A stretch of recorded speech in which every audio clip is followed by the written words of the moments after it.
الحديث الأول عن أمير المؤمنين أبي حفص عمر بن الخطاب رضي الله تعالى عنه قال: سمعت رسول الله صلى الله عليه وسلم يقول: إنما الأعمال بالنيات وإنما لكل امرئ ما نوى فمن كانت هجرته إلى الله ورسوله فهجرته إلى الله ورسوله ومن كانت هجرته لدنيا يصيبها أو امرأة ينكحها فهجرته إلى ما هاجر إليه. رواه إمام المحدثين أبو عبد الله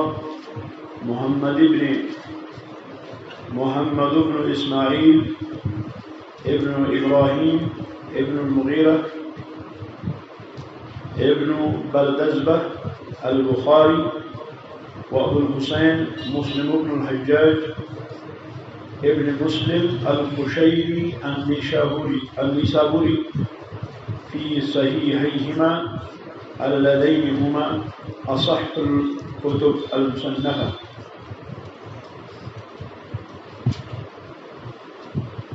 یہ پہلی حدیث ہے الاربعین النووی کی،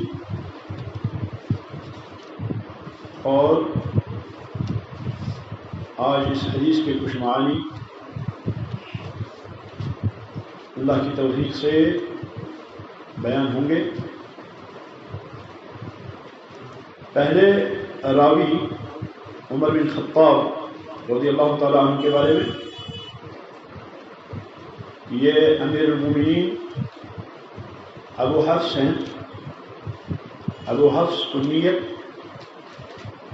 عمر بن خطاب رضی اللہ تعالیٰ عنہ، خطاب کے بیٹے۔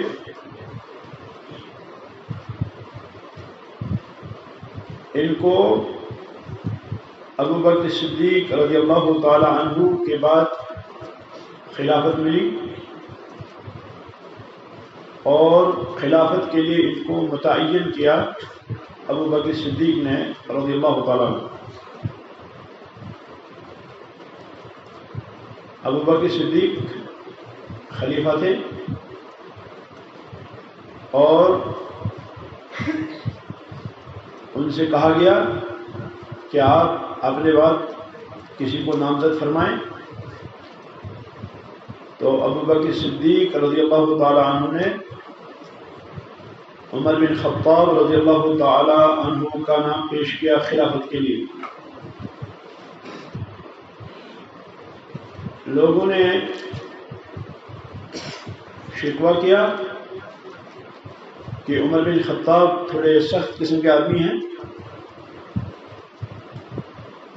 آپ کسی ایسے شخص کو نامزد فرمائیں جو تھوڑا نرم ہو،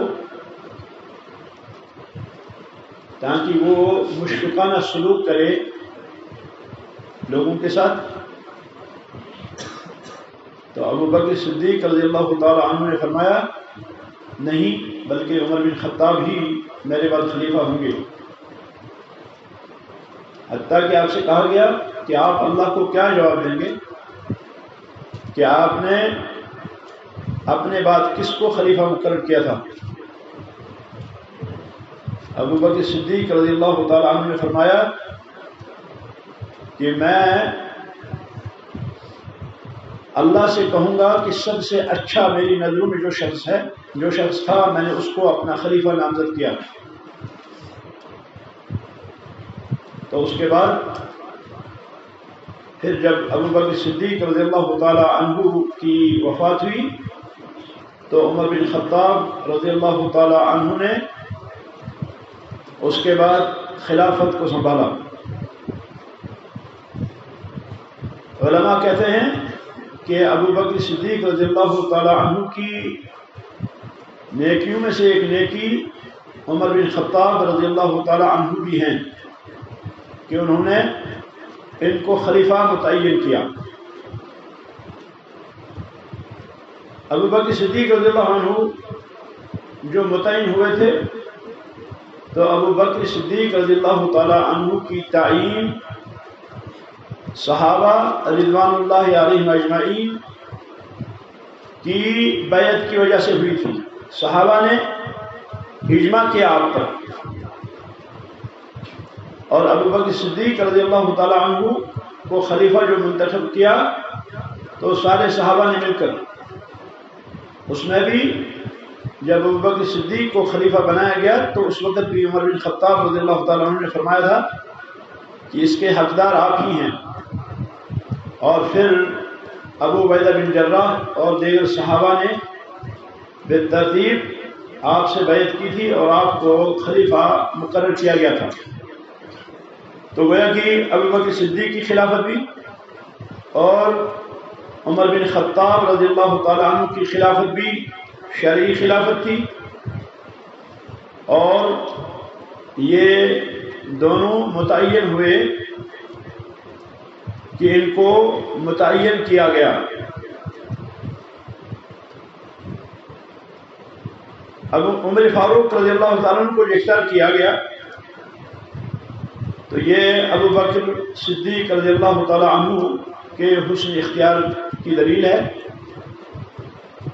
کیونکہ پھر ہم نے دیکھا کہ عمر بن خطاب رضی اللہ تعالیٰ عنہ خلیفہ عادل ثابت ہوئے، اور ان کے زمانے میں پھر عدل و انصاف کا بول بالا ہوا، اور انہوں نے لامثال حکومت کی اور انہوں نے بہت ہی زیادہ خدمات انجام دی۔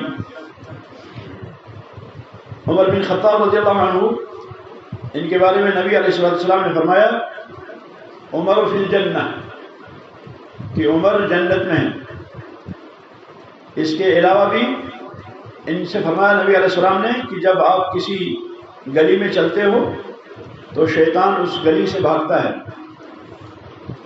غرض ان کے فضائل بہت زیادہ ہیں، ان کے مناقب بہت زیادہ ہیں، اسی لیے محدثین رحمۃ اللہ علیہ مجمعین نے ان پر مستقل مسندیں لکھی ہیں، مستقل مسانید لکھی ہیں،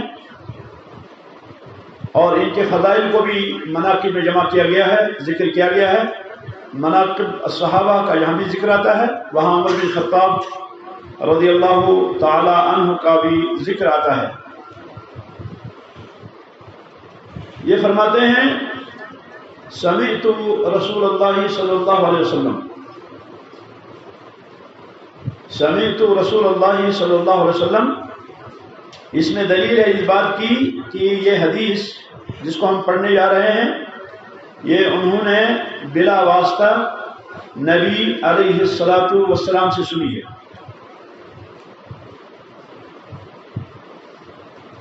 اور عجیب بات جو ہے، جیسے کہ آپ نے پچھلی مجالس میں دیکھا، یہ ہے کہ یہ حدیث، اس حدیث کو رسول اللہ صلی اللہ علیہ وسلم سے روایت کرنے والے صرف عمر بن خطاب ہیں رضی اللہ عنہ، حالانکہ یہ حدیث بہت ہی اہم ہے،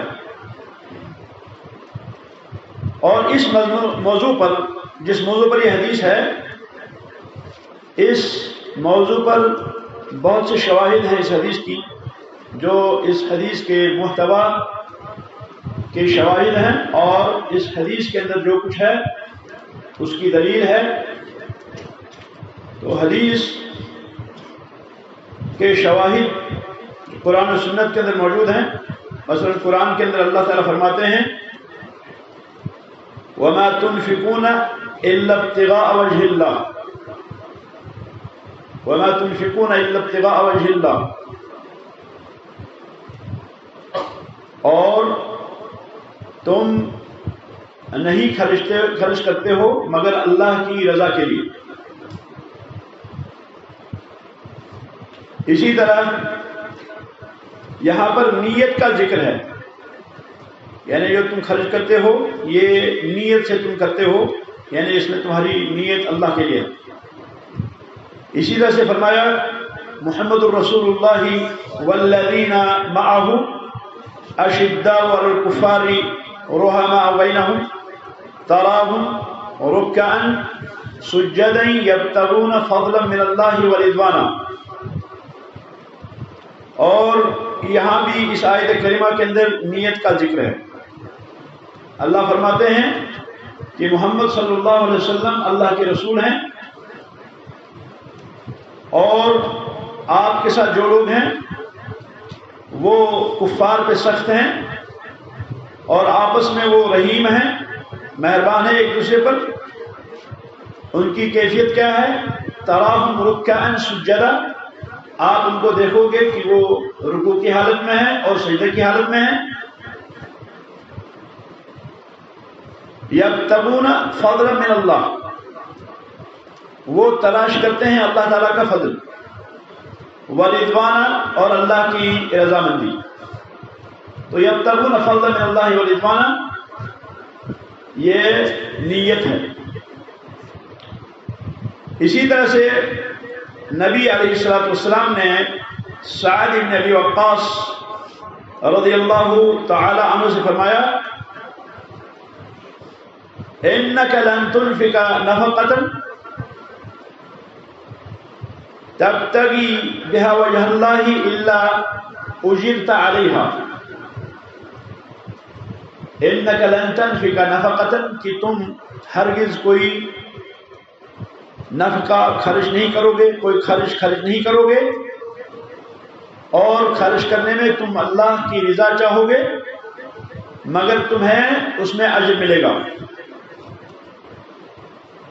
حتی ما تجعلہ فی امرأتک، حتیٰ کہ وہ لقمہ جو تم اپنی بیوی کے منہ میں ڈالو۔ تو اس میں جو ہے تبتغی بہا وجہ اللہ، یہ ہاں مراد جو ہے وہ کیا ہے؟ وہ ہے نیت۔ یعنی حدیث کا جو معنی ہے، جو معنی بیان ہوگا انشاءاللہ، یہ قرآن سے ثابت ہے اور اس سنت سے ثابت ہے۔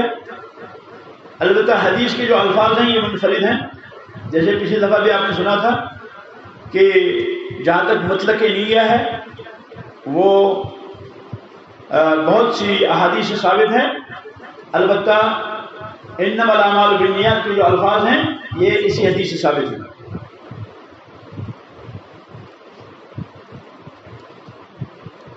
یہ الفاظ جو ہیں یہ الفاظ سید عمر بن خطاب رضی اللہ تعالی عنہ سے مروی ہیں، اور امت نے ان کو ہاتھوں ہاتھ لیا، اس حدیث کو، ان الفاظ کو، حتیٰ کہ امام بخاری رحمۃ اللہ علیہ نے اپنی اس عظیم الشان کتاب صحیح البخاری کو اسی حدیث سے شروع کیا۔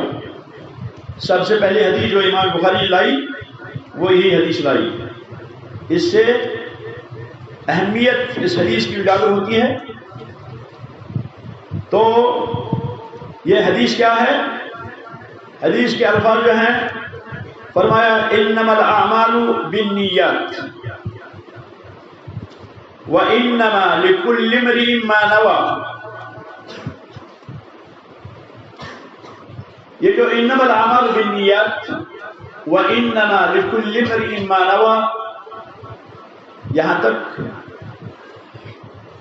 اس حدیث کے کئی پہلو ہیں، اس حدیث کے کئی پہلو ہیں۔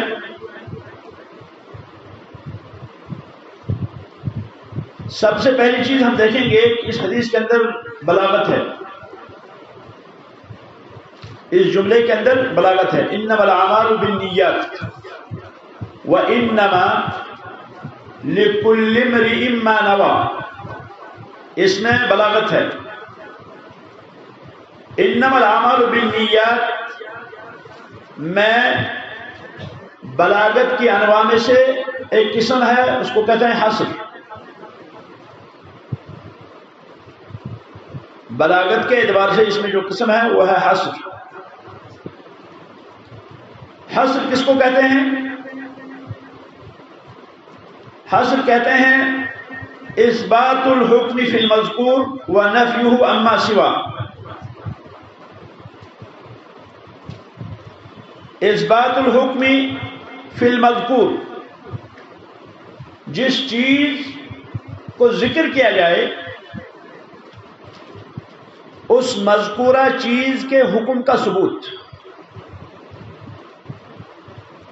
یعنی جس چیز کا ذکر کیا گیا ہو حصر کے اندر، اس میں اس مذکورہ چیز کے حکم کا ثبوت ہوگا، یعنی اس کا حکم ہوگا. وَنَفْيُهُ عَمَّا سِوَاهُ، اور اس میں یہ ہوگا کہ اس کے ما سوا سے نفی. یعنی جو چیز ذکر کی گئی ہے اسی چیز کے حکم کا ثبوت،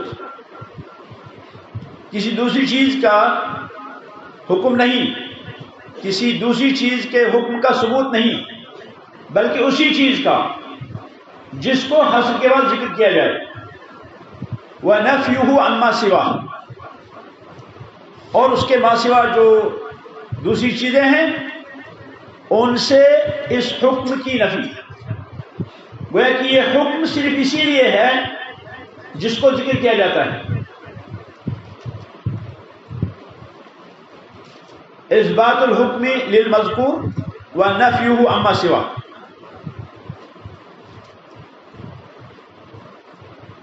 طریقہ حصر کیا ہے؟ یہاں پہ حصر کیسے ہے؟ تو انما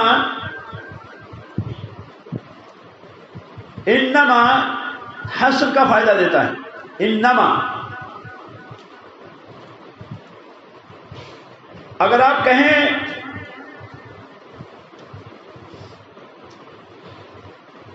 زید قائم، زید قائم معنی ہوں گے زید کھڑا ہے، تو اس زید قائم میں حصر ہے، اس میں حصر نہیں. زید قائم آپ جو کہیں گے تو اس میں حصر نہیں ہے. اس کے برعکس آپ اسی لفظ کو اگر آپ ادا کریں گے اور آپ کہیں گے انما زید قائم، تو اس میں حصر ہے. زید قائم کے معنی زید کھڑا ہے، اس کا مطلب زید کے علاوہ اور لوگ بھی کھڑے ہو سکتے ہیں. اس میں نفی تو نہیں ہے، اس میں انکار نہیں ہے. زید کھڑا ہے، ہاں ٹھیک ہے، زید بھی ہے، اس کے ساتھ اور بھی ہوں گے. لیکن جب آپ کہیں گے انما زید قائم، تو آپ نے قیام کو محصور کر دیا زید کے اندر. آپ یہ کہنا چاہتے ہیں کہ زید کے علاوہ کوئی نہیں، زید ہی کھڑا ہے. تو آپ نے مذکور کے لیے حکم کو ثابت کیا اور مذکور کے ما سوا سے آپ نے حکم کا انکار کیا. یہ ہے وجہ حصر.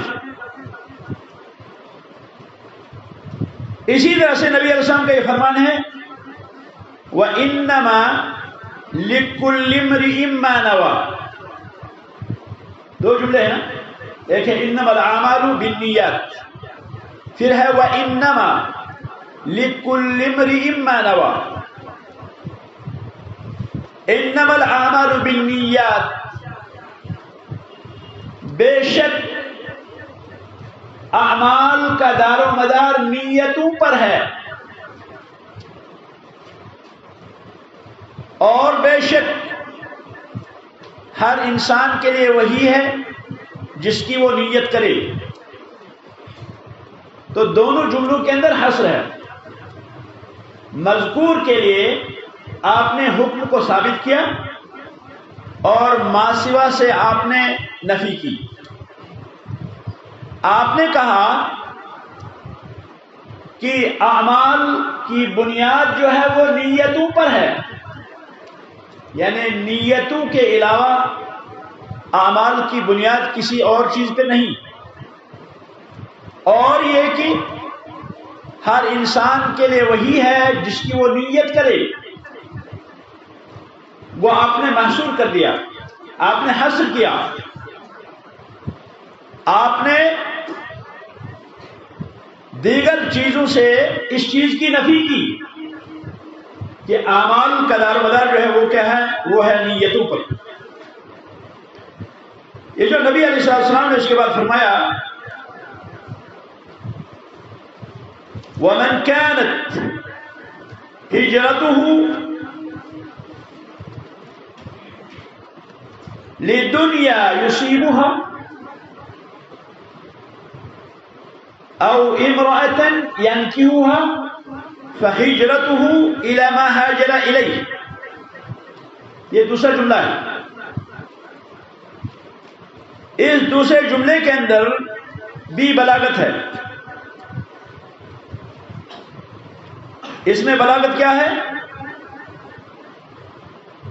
اس میں بلاغت یہ ہے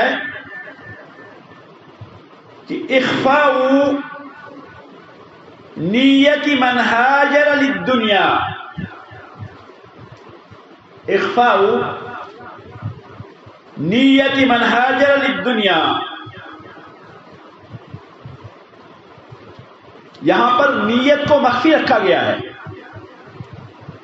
جو دنیا کے لیے ہجرت کرے، یعنی جب فرمایا فمن كانت هجرته الى الله ورسوله تو فرمایا فهجرته الى الله ورسوله، الى الله ورسوله. لیکن جب کہا ومن كانت هجرته لدنيا يصيبها او امرأة ينكحها فهجرته، وہاں فرمایا الى ما هاجر الیہ. وہاں پہ فہجرته الى الدنیا یا فہجرته الى امرأة ينكحها نہیں فرمایا. امرأة اور دنیا کا نام یہاں مخفی رکھا،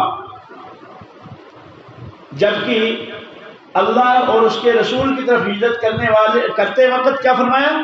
فہجرته الى اللہ ورسولہ. تو یہاں یہ جو دنیا کی نیت کرنے والا ہے یا جو عورت کی نیت کرنے والا ہے، اس کی نیت کو یہاں پہ چھپایا، جبکہ اللہ اور اس کے رسول کی طرف جو ہجرت کے وقت تو وہاں نیت کو ظاہر فرمایا. یعنی وہاں فرمایا فہجرته الی اللہ ورسولہ.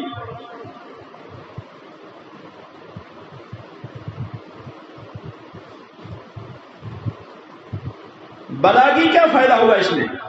اگر ہم یہ کہیں گے اخفاء النیہ یہاں کیا، یہاں نیت کو چھپایا، تو بلاغی اعتبار سے اس کا کیا فائدہ ہے؟ کہتے ہیں تحقیر ما ہاجر الیہ ھذا الرجل، تحقیر ما ہاجر الیہ ھذا الرجل. یہاں دنیا کا نام نہیں دیا، عورت کا نام نہیں دیا، تاکہ جس چیز کی ہجرت کا اس شخص نے ارادہ کیا اس کو حقیر جانا جائے، اس کی حقارت کو بیان کیا جائے، اس کی عزت نہ کی جائے بلکہ اس کی تحقیر کی جائے. کیوں؟ اس لیے کہ عورت کا قصد کرنا یا دنیا کا قصد کرنا یہ مذموم ہے. اگر کوئی ہجرت کرتا ہے، ہجرت جیسی عظیم عبادت کرتا ہے، اور ہجرت جیسی عظیم عبادت میں اس میں کیا ہے؟ اس کا مقصد جو ہے وہ عورت ہے یا پھر دنیا ہے، تو اس نے بہت بڑی عبادت کی لیکن مقصد اس کا بہت گھٹیا ہے. تو اس لیے یہاں پر کیا ہے؟ بلاغی اعتبار سے یہاں پر اس کا ذکر نہیں کیا، بلکہ فرمایا اس کو جو ہے کیا ہے؟ اخفاء النیہ یہاں پہ کیا، اس کو ظاہر نہیں کیا.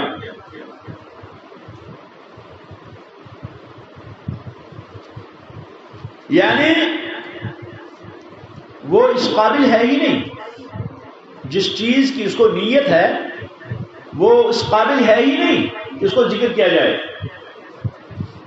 کیونکہ الفاظ جو ہیں یہ رسول اکرم صلی اللہ علیہ وسلم کے ہیں. فَهِجْرَتُهُ إِلَى مَا هَاجَرَ إِلَيْهِ، یعنی فرمایا فَهِجْرَتُهُ إِلَى الدُّنْيا، فَهِجْرَتُهُ إِلَى امْرَأَةٍ، بلکہ یہاں فرمایا فَهِجْرَتُهُ إِلَى مَا هَاجَرَ إِلَيْهِ. تو یہ بلاغی فائدہ ہے اس جملے کا. اس کے بعد فرمایا وَمَنْ كَانَتْ هِجْرَتُهُ إِلَى اللَّهِ وَرَسُولِهِ، جواب کیا ہے؟ فَهِجْرَتُهُ إِلَى اللَّهِ وَرَسُولِهِ. وَمَنْ كَانَتْ هِجْرَتُهُ إِلَى اللَّهِ وَرَسُولِهِ، من شرطیہ، من یہاں پہ فرمایا من یعنی جو شخص، كانت هجرته إلى الله ورسوله، جس کی ہجرت اللہ اور اس کے رسول کی طرف ہو.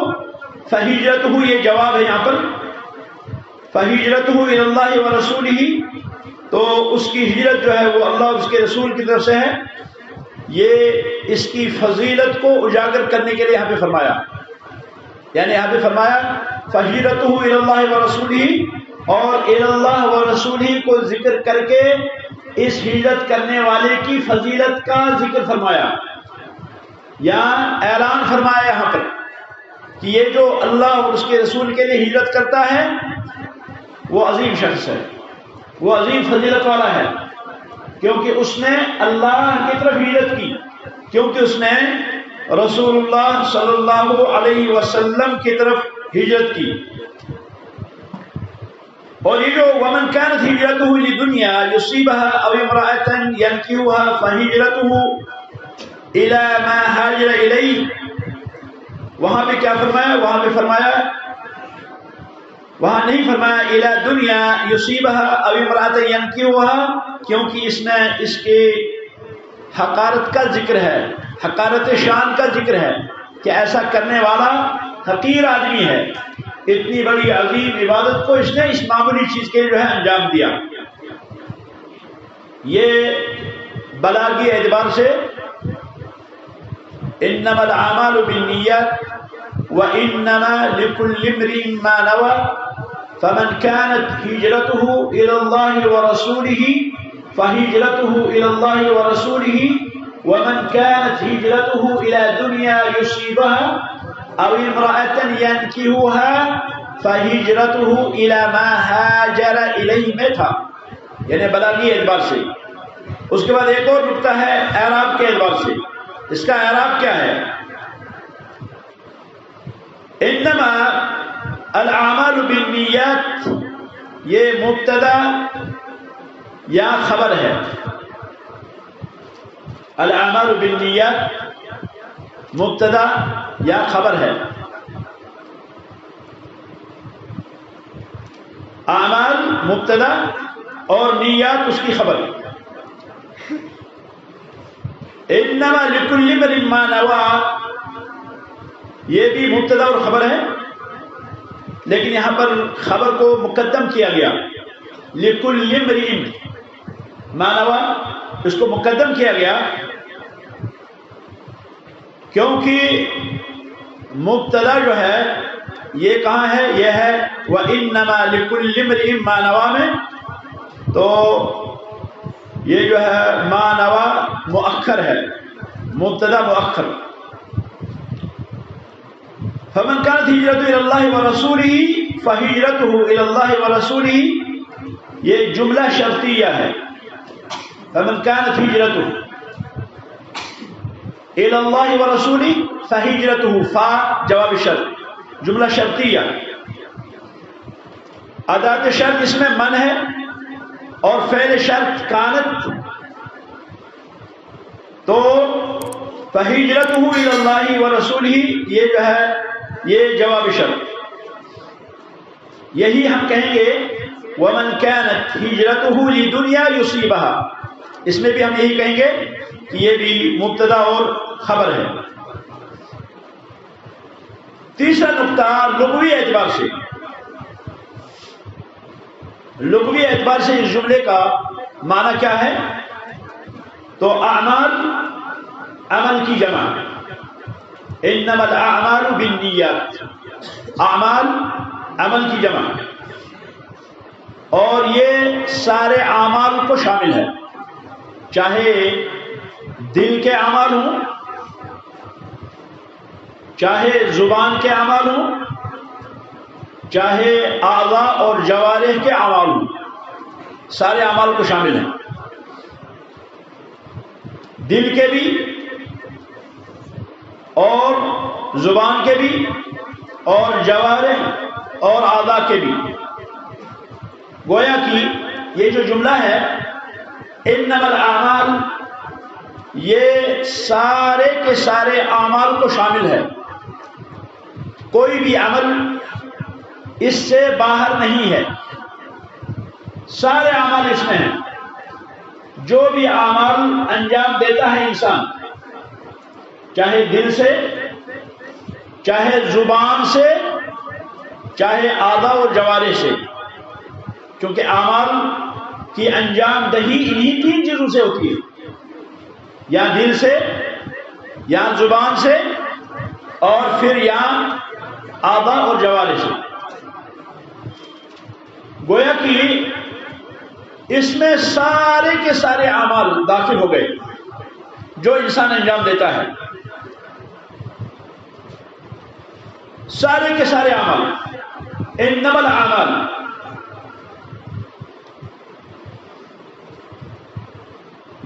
دل کے اعمال کیا ہیں؟ دل کے اعمال جن کا تعلق دل سے ہے،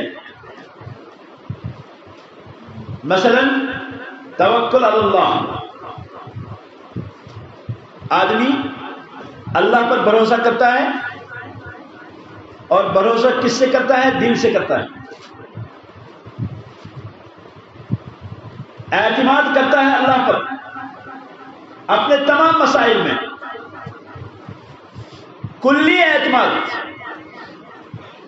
اسباب کو اپنا کر اللہ پہ توکل کرتا ہے، اور اس کا ایمان ہوتا ہے کہ میرا ملجا اللہ ہے،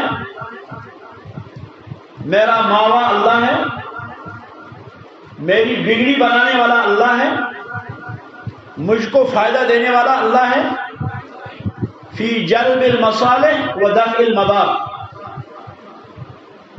دفع المصالح، جتنی بھی انسان کی مصلحتیں ہو سکتی ہیں، فوائد ہو سکتے ہیں، وہ نہیں ملیں گے اللہ کے بغیر کسی اور سے۔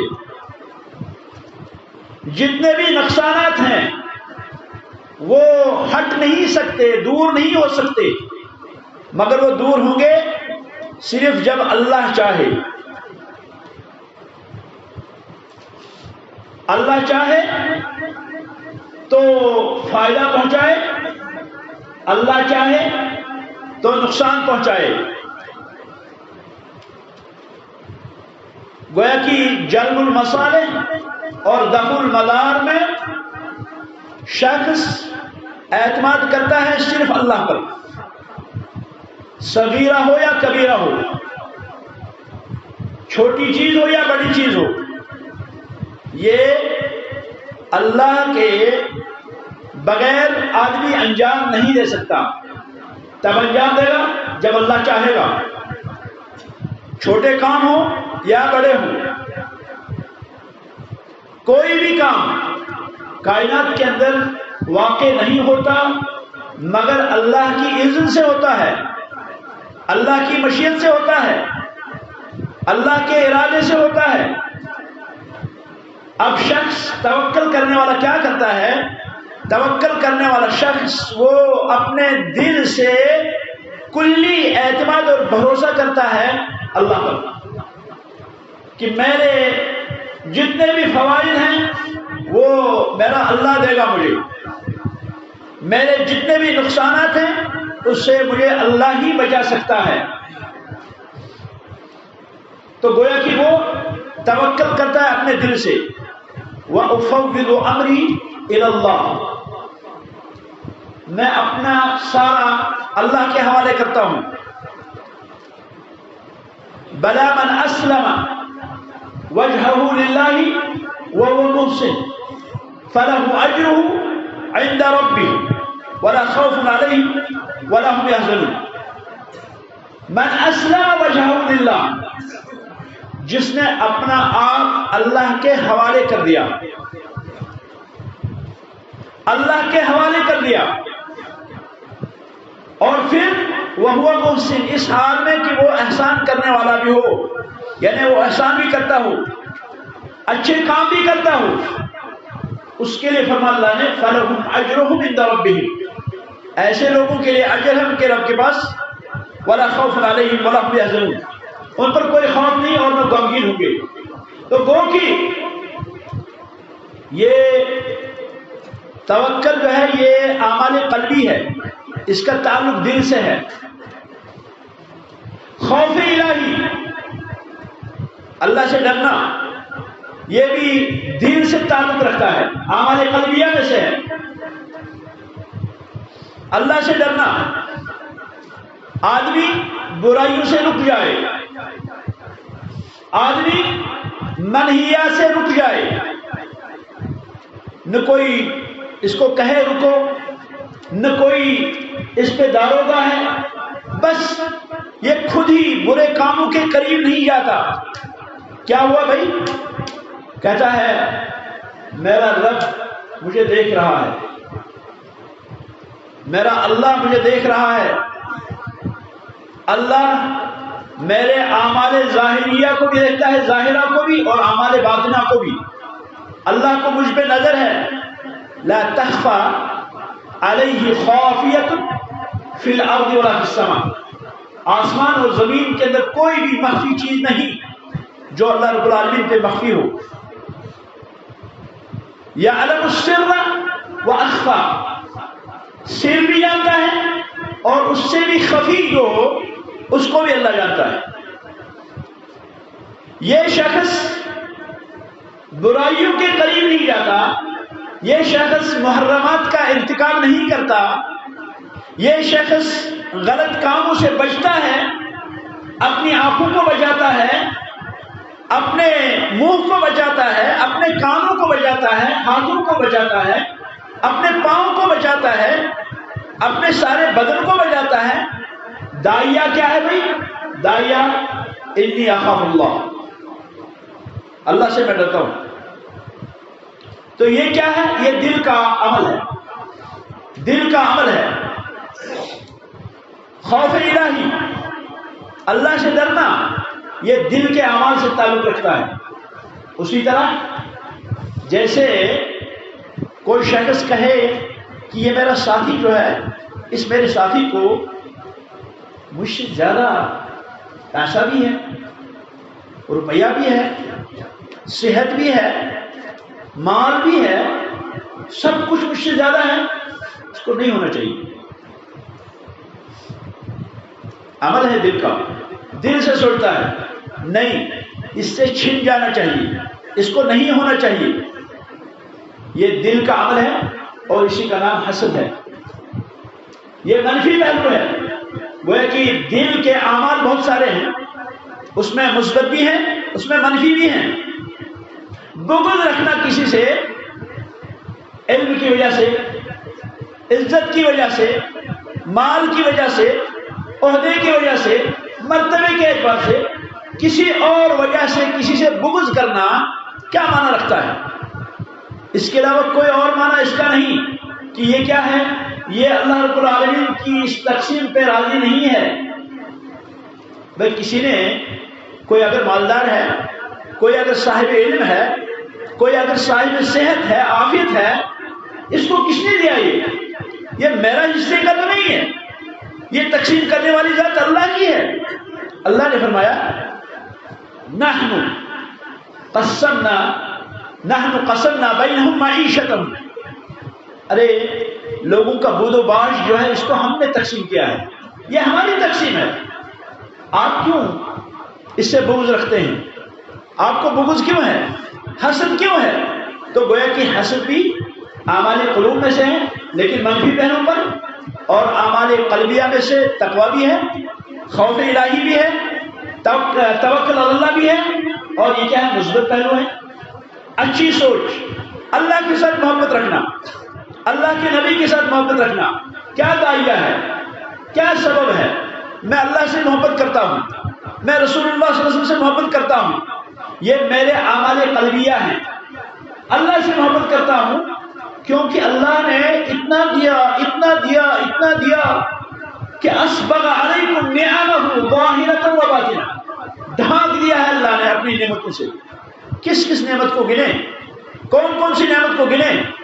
باپ 10 روپے دیتا ہے بچے کو، 100 روپے دیتا ہے، 1000 روپے دیتا ہے، بچہ بڑا جھوم اٹھتا ہے، ارے میرے باپ نے مجھے 1000 روپے دیا، 10 روپے دیے، احسان کیا۔ اللہ رب العالمین تو بدرجہ اولا محبت کا حقدار ہے۔ اللہ نے تو وہ چیزیں دی ہیں جو کائنات میں کسی کو دینے کی طاقت ہی نہیں۔ رسول اکرم صلی اللہ علیہ وسلم کے ساتھ محبت کرنا کیوں؟ اس لیے کہ نبی علیہ السلام نے جیسے امت کی رہنمائی کی، کوئی باپ بھی ایسے رہنمائی نہیں کر سکتا، کتنا بڑا مصلح کیوں نہ ہو، کتنا بڑا خیر خواہ کیوں نہ ہو، رسول اکرم صلی اللہ علیہ وسلم کے برابر نہیں ہو سکتا، رسول اللہ صلی اللہ علیہ وسلم کے برابر نہیں ہو سکتا، بلکہ وہ کیا ہے؟ یہ کمتر ہے، کمتر ہوگا، سب سے بڑے رسول اکرم صلی اللہ علیہ وسلم۔ اس لیے نبی علیہ السلام سے محبت کرتا ہے آدمی۔ ہم کسی سے محبت کرتے ہیں، ہمارے کچھ فوائد ہوتے ہیں، کچھ اغراض ہوتے ہیں، محبت کرنا حرام نہیں ہے، لیکن حدود ہیں، قیود ہیں، حدود اور قیود میں محبت کرنا جائز ہے۔ بیوی سے آدمی محبت کرتا ہے، بچے سے کرتا ہے، بھائی سے کرتا ہے، بہنوں سے کرتا ہے، رشتہ داروں سے کرتا ہے، بڑوں سے کرتا ہے، دوسروں سے، اس میں قواعد نہیں ہے، لیکن حدود اور قیود کی بات ہے۔ اللہ کی محبت منفرد ہو، پھر رسول اللہ صلی اللہ علیہ وسلم کی محبت منفرد ہو، تو سوال یہ ہے کہ اللہ سے محبت کرنا کیا ہے؟ یہ محبت کیسے ہوتی ہے؟ یہ دل سے ہوتی ہے، یہ اعمال قلبیہ میں سے، قلبی اعمال میں سے۔ تو گویا کہ اعمال قلبیہ میں سے یہ جو ہے آتا ہے جس کو ہم توکل اللہ کہیں گے، اور اسی طرح سے انابت اللہ ہے، اور اسی طرح سے خشیت الہی ہے، اور اس قسم کے دیگر چیزیں۔ حقیقت یہ ہے کہ اگر کسی نے اپنے دل کو ٹھیک کر دیا وہ جیت گیا۔ جس نے اپنے دل کو صاف کر دیا، جس نے اپنے دل کو اخلاص پر، اللہ رب العالمین کی وحدانیت پر، اور اسی طرح سے اللہ کی محبت پر جو ہے بسایا اور آباد کیا، وہ شخص جیت گیا۔ الا من اتى الله بقلب سلیم یوم لا ينفع مال ولا بنون الا من اتى الله بقلب سلیم۔ قیامت کا دن ہوگا، نہ بچے کام آئیں گے، نہ مال کام آئے گا، کام آئے گا جو اللہ کے پاس اس حال میں آئے گا کہ ایسا دل لے کے وہ اللہ کے پاس آئے جو دل صحیح اور سالم ہے، محفوظ ہے حسد سے، بغض سے، کفر سے، شرک سے، تمام چیزوں سے۔ جو بھی دل کو کمزور کر، دل کی بیماریاں پڑھیے، امام ابن تیمیہ رحمہ اللہ کو امراض القلوب کتاب لکھی ہے انہوں نے، امراض القلوب، پھر جانیے کہ دل کی بیماریاں کیا کیا ہیں، کون کون سی بیماریاں دل کو کھا جاتی ہیں، ختم کرتی ہیں، میلا کرتی ہیں۔ تو ان ساری بیماریوں سے بچنے کی کوشش کیجیے۔ تو یہ جو ہے کیا ہے، یہ پہلی چیز ہے جو اعمال قلبیہ۔ اسی طرح سے اعمال نطقیہ، زبان سے جو بھی کہتا ہے آدمی، زبان سے جو کہتا ہے یہ اعمال نطقیہ ہے، یہ زبان کے اعمال ہیں۔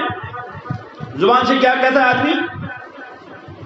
کہتے ہیں کہ زبان سے جو کہتا ہے آدمی وہ سارا کا سارا کیا ہے، وہ سارا کا سارا زبان کے اعمال ہے۔ افضل کلمات جو ہیں وہ ہیں سبحان اللہ والحمدللہ ولا الہ الا اللہ واللہ اکبر، افضل ترین کلمات ہیں۔ لا حول ولا قوت الا باللہ، فرمایا رسول اکرم صلی اللہ علیہ وسلم نے، یہ عرش کے خزانے میں سے ہے، یہ سب سے افضل کلمات ہیں۔ لیکن ان سے بھی افضل جو ہے وہ ہے قرآن کریم۔ قرآن کریم پڑھنا تمام اذکار سے افضل ترین ذکر ہے قرآن کریم کا پڑھنا۔ اور یہ کب پڑھتا ہے؟ یہ زبان سے پڑھتا ہے، یہ زبان سے پڑھتا ہے، گویا کہ یہ زبان کے اعمال ہیں۔ حدیث کے اندر آتا ہے کہ جب بندہ نماز کے اندر کھڑا ہوتا ہے نماز پڑھنے کے لیے اور وہ قرآن پڑھتا ہے تو قرآن سیدھا یہ پڑتا ہے وہ فرشتے کی پیٹ میں چلا جاتا ہے اور پھر یہ محفوظ ہو جاتا ہے قیامت تک کے لیے۔ قرآن کے بارے میں فرمان نبی علیہ السلام نے، قرآن کو پڑھو فَإِنَّهُ يَأْتِيَ شَفِيعًا يَوْمَ الْقِيَامَةِ، یہ قیامت کے دن تمہارا سفارشی بن کے آئے گا، شفاعت کرنے والا بن کے آئے گا۔ قرآن پڑھنا سب سے افضل ذکر ہے، زبان کے اذکار میں سے سب سے بہترین ذکر جو ہے وہ ہے قرآن کی تلاوت۔ اور پھر کیا ہی اچھا ہو اگر آدمی تجوید کے ساتھ پڑھے، پھر کیا ہی اچھا ہو اگر آدمی معانی بھی جانے، کیا ہی اچھا ہو پھر عملائی بھی۔ نور علی نور، تو وہ کہ یہ کیا ہے، یہ زبان کے اعمال ہیں۔ اسی طرح سے اعضاء اور جوارح کے جو ہیں اعمال ہیں، ہاتھ اور پاؤں، اور اس طرح سے نظر اور بصر وغیرہ، یہ ساری چیزیں اللہ نے فرمایا ان السمع والبصر والفؤاد کل اولئک کان عنہ مسئولا، یہ ساری چیزیں ان سے سوال ہوگا، ان سے سوال ہوگا تم نے کیا کیا تھا، تو گویا کہ ان کے بھی اعمال ہیں۔ تو اعمال میں یہ ساری کی ساری چیزیں درج ہیں۔ انما الاعمال بالنیات، سارے اعمال کا دار و مدار جو ہے وہ نیتوں پر، چاہے قلبی اعمال ہوں، چاہے زبانی اعمال ہوں، چاہے جوارح کے اعمال ہوں، اعضاء و جوارح کے اعمال ہوں، ان سارے اعمال کا دار و مدار جو ہے وہ ہے نیتوں پر، وہ ہے نیتوں پر۔ الاعمال بالنیات، نیت کیا ہوتا ہے؟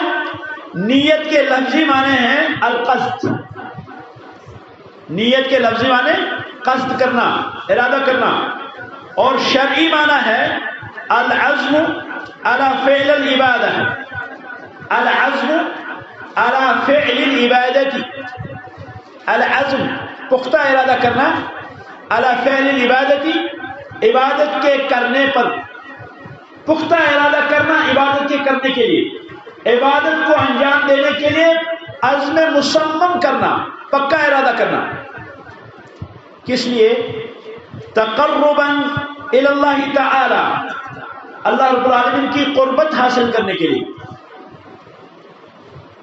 اعمال انجام دیے، اعمال انجام دیے، لیکن انجام دینے کا جو مقصد ہے وہ ہے قربت الہی۔ حدیث کے اندر آتا ہے کہ بندہ جب کوئی سجدہ کرتا ہے رفع اللہ لہ بہا درجہ، تو سجدے کی وجہ سے اللہ رب العالمین اس کا ایک درجہ بلند کرتا ہے۔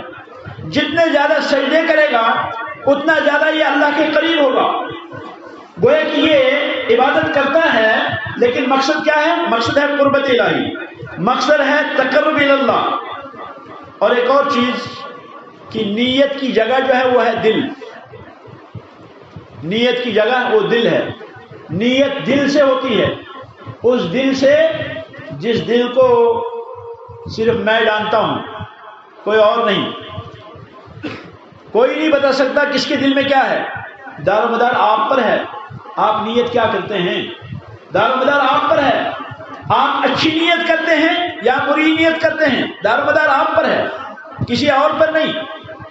کوئی اور نصیحت کر سکتا ہے لیکن آپ کا دل اصل جو ہے جس کو حاکم کہیں گے وہ ہے۔